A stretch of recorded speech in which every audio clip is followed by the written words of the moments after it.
Imagina poder predecir el ganador de una caótica competición de robots con un 84% de acierto. No basándote en la intuición, ni en la suerte, sino en un análisis de datos que es capaz de saber qué ha hecho cada robot, incluso cuando solo tienes la puntuación del equipo completo. Bienvenidas y bienvenidos. Hoy nos sumergimos en un estudio fascinante que aplica la ciencia de datos a la First Robotics Competition, que es una liga de robótica para estudiantes, y que intenta responder una pregunta casi filosófica. ¿Se puede reducir el arte de construir un gran equipo a pura matemática? Es una pregunta tremenda, porque el reto aquí, es doble. Por un lado, ¿cómo formas el mejor equipo posible? Lo que ellos llaman una alianza de 3 robots, a partir de un montón de candidatos. ¿Y por otro? Y por otro, una vez que ya tienes los equipos, ¿cómo predices con fiabilidad cuál de ellos va a ganar el enfrentamiento? Y la clave de todo esto, que es lo que vamos a explorar, es cómo han logrado descifrar el rendimiento individual de un robot, cuando los únicos datos que tienen son los del grupo. A mí esto me recuerda muchísimo al famoso problema del Moneyball en el béisbol. ¿Cómo mides el valor real de un jugador si el equipo depende del equipo? Claro. Pero aquí lo están llevando a un entorno mucho más caótico, con robots, con reglas que cambian cada año. Es casi como intentar saber qué músico ha tocado mejor en una orquesta, escuchando solo la sinfonía completa. Y mucho más difícil que en el béisbol, te diría. Porque allí al menos tienes estadísticas individuales. Claro. Un bateador tiene su promedio, un lanzador sus ponches. Aquí no hay nada de eso. La puntuación es de la alianza. Y punto. Vale, pues vamos a meternos en el barro. La First Robotics Competition, o FRC, no es precisamente un entorno de laboratorio. El documento que analizamos hoy destaca varias restricciones que hacen que los algoritmos de otros campos, pues, no sirvan para nada aquí. Exacto. Hay varios factores que lo complican todo. El primero, como decíamos, es que los datos de rendimiento solo existen a nivel de alianza, del equipo de 3. No hay el robot X ha marcado 30 puntos. Nada. Segundo, el juego cambia radicalmente cada año. Las tareas, las reglas, cómo se puntúa, todo es nuevo. Con lo cual, los datos de 2022 no te sirven para 2023. Directamente. Y tercero, y esto es clave para su método, en las fases de clasificación, las alianzas se forman al azar. Y aquí es donde a mí me surge la primera gran duda. Si las alianzas son aleatorias, ¿cómo demonios puedes aislar la habilidad real de un robot de la pura suerte? ¿De que te toquen buenos compañeros o malos? El estudio se basa en una suposición que, a primera vista, parece muy atrevida, que a lo largo de muchas partidas, la suerte se cancela, que la media del rendimiento de un robot refleja su contribución real. Pero, ¿y si no es así? Es la objeción fundamental, desde luego. Y es una suposición fuerte, pero es que es una suposición necesaria. ¿Necesaria por qué? Porque sin ella, con los datos que hay, el problema sería irresoluble. Lo que buscan no es una medida exacta de la contribución en una partida, sino una aproximación estadística a lo largo del tiempo. Ya. Es un enfoque muy pragmático. Si un robot está consistentemente en alianzas que puntúan alto, aunque sus compañeros cambien una y otra vez, es estadísticamente muy probable que ese robot sea el factor común. ¿El que sube el nivel del grupo? Exacto. Es la ley de los grandes números aplicada a la robótica. Entiendo el pragmatismo, pero ¿no corren el riesgo de sobrevalorar a robots que simplemente tuvieron suerte de jugar contra equipos muy malos? ¿Y el modelo confunde esa suerte con una buena defensa? ¿Se me hace difícil aceptar que la suerte siempre se equilibre tan perfectamente? El riesgo existe, claro que sí. No es un sistema perfecto. Pero la alternativa es no tener ningún sistema. Ellos apuestan a que con un volumen de datos suficiente, y hablamos de miles y miles de partidas, esas anomalías estadísticas se diluyen. Vale. Un robot con suerte, en un torneo, no va a mantener esa suerte toda una temporada. Su rendimiento tenderá a la media de su capacidad real. Y oye, la precisión del 84% que consiguen sugiere que esta aproximación, aunque imperfecta, es sorprendentemente efectiva. De acuerdo. Aceptemos esa premisa como un mal menor necesario. A partir de ahí, los autores proponen un sistema muy estructurado, un marco en 5 pasos. El primero es bastante directo, la recopilación de datos. Usan una API de un sitio llamado The Blue Alliance, que parece ser el paraíso de los datos para los fans de esto. El segundo paso es donde para mí está la verdadera genialidad del estudio. la manipulación de datos. Para resolver el problema de que los juegos cambian cada año, tuvieron que crear una especie de piedra roseta, un lenguaje común para comparar el rendimiento. Ah, muy interesante. Definieron 7 métricas universales que, con ciertos ajustes, se pueden aplicar a cualquier año de la competición. A ver, vamos a verlas. Porque esto es la clave de todo. Básicamente agrupan las tareas en categorías.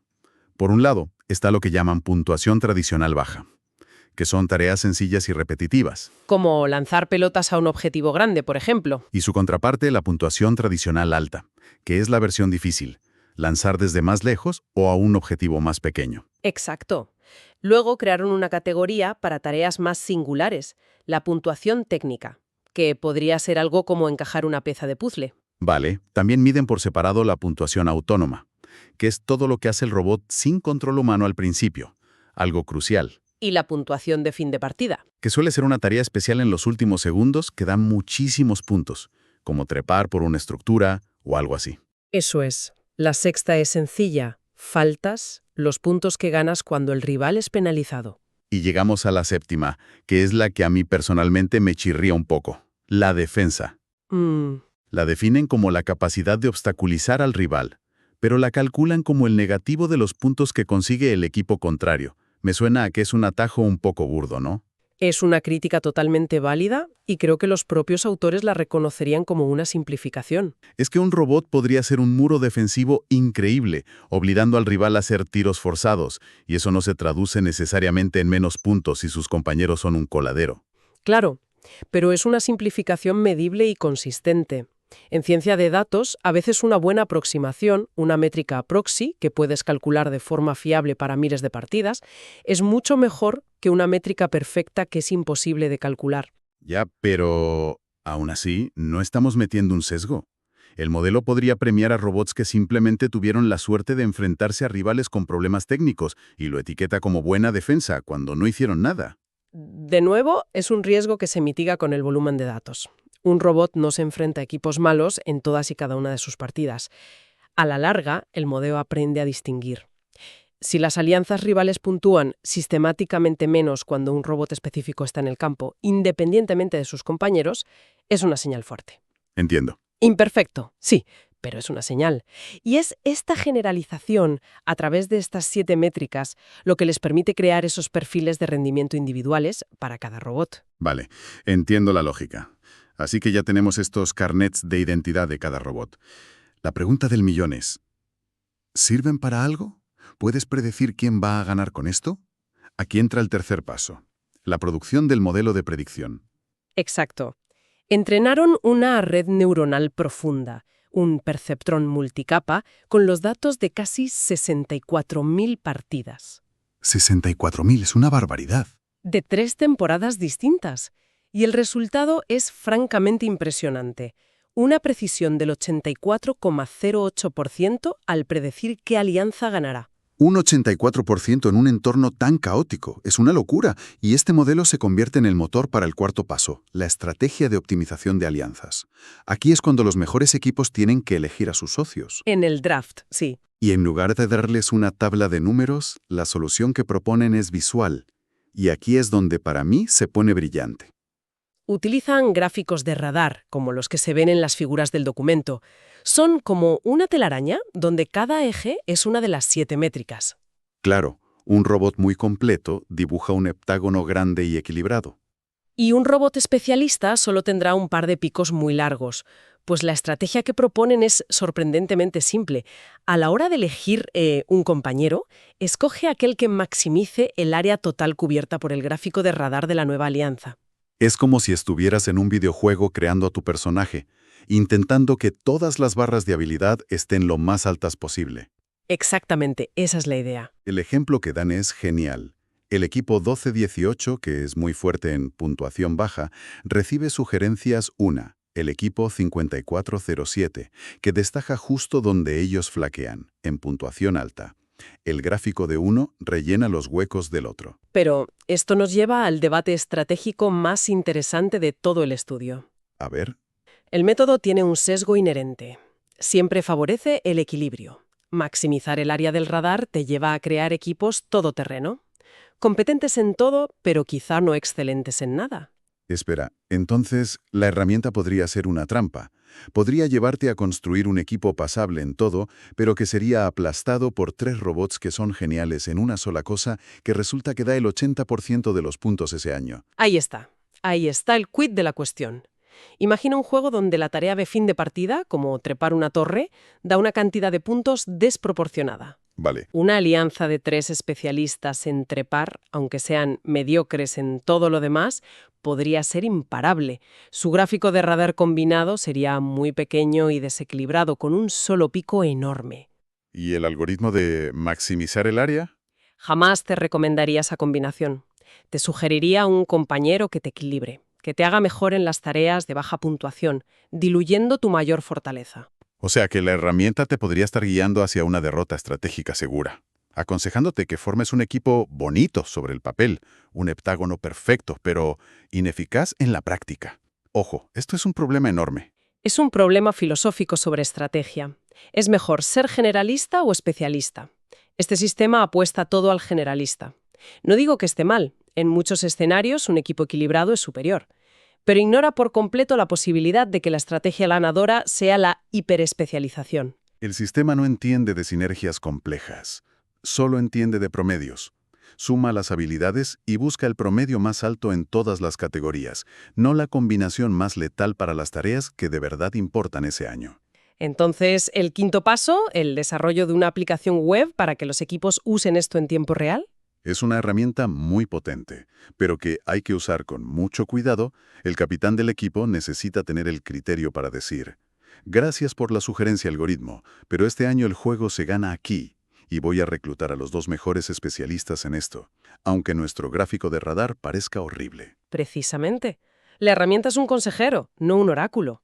Proporciona un análisis de datos increíblemente valioso, que antes no existía, pero no reemplaza la visión estratégica humana. La que entiende el contexto. El contexto específico de la competición de ese año, exacto. Vale, demos un paso atrás. ¿Qué significa todo esto? ¿Cuál es la gran foto? Hemos analizado un marco que logra algo que parecía casi imposible. Extrae un perfil de rendimiento individual a partir de datos exclusivamente de equipo. Usa esa información para predecir ganadores con una precisión altísima. Y encima ofrece una estrategia visual para formar equipos. Sí. Es la ciencia de datos en estado puro, intentando cuantificar la sinergia. Para mí, la gran lección aquí es el poder de la abstracción y la generalización inteligente de los datos.